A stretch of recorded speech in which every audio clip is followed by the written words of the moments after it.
Hey there, welcome to a new video. In this video we're going to talk about multiband dynamics.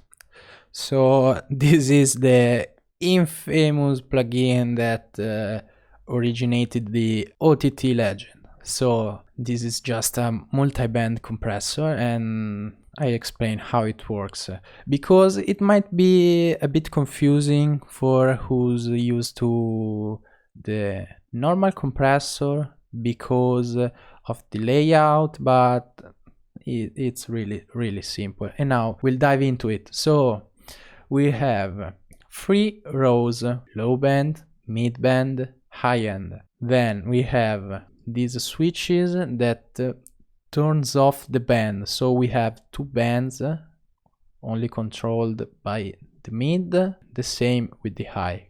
If we want to turn off the band, we don't want to listen to the band, we just have to click this, and this signal won't pass through. Or we can also solo it.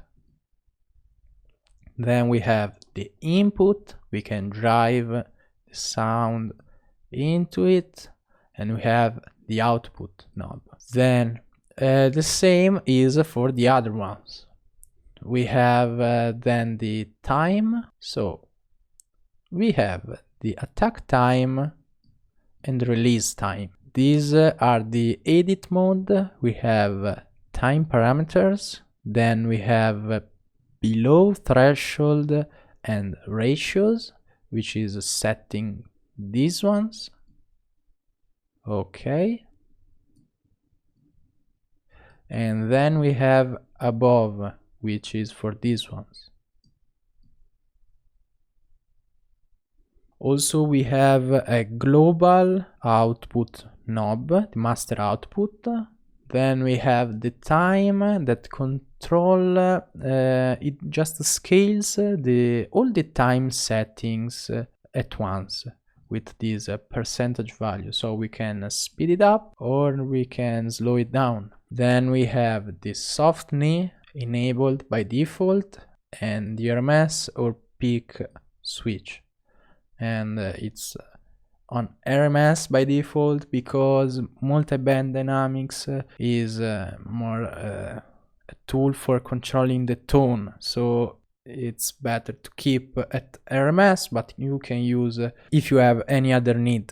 Okay, so now I will explain how this confusing window works. So this is the threshold and ratio display, and input levels are shown as small bars. So let's just play something. This is the input, while the output levels are shown as large bars.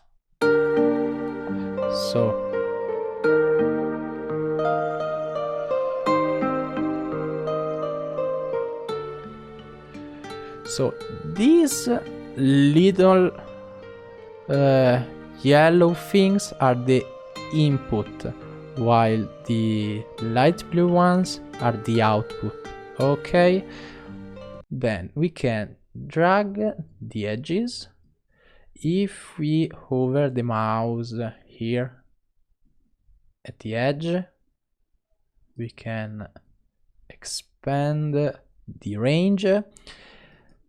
If we double click, we can reset the ratio, and if we drag the mouse while it's here inside this rectangle, we can go for expansion or for compression. Okay, so this is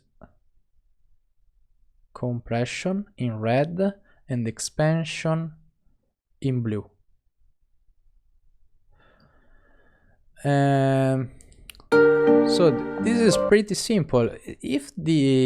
Whenever the input signal is in this range, it will be expanded if it's set like this, or it will be compressed if it's set like this. And whenever the sound is going back, is playing down here we have another setting. So we have compression and expansion. And the cool thing about Multiband Dynamics, especially the OTT, is that it's really crashing everything. It's really crashing everything.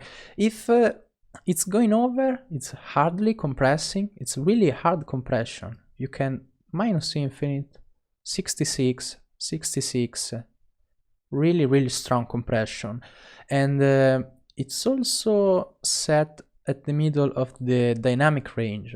So if anything is playing lower, okay, it's going to expand the whole thing. So what's low in volume is going to be boosted, and what's high in volume is going to be compressed. So it's all crunched in the middle. If you look here, you can see that the input volume is much lower than the output volume. If you look here in the middle, you can see that the input volume is much higher than the output. And the same as the high goes for the low. So at the end of the day, it all falls here in the middle. Then we have the sidechain module is the same as the compressor and other dynamic instruments and so on. So I won't cover it again. This is it for this video. Hope you enjoyed. See you in the next one.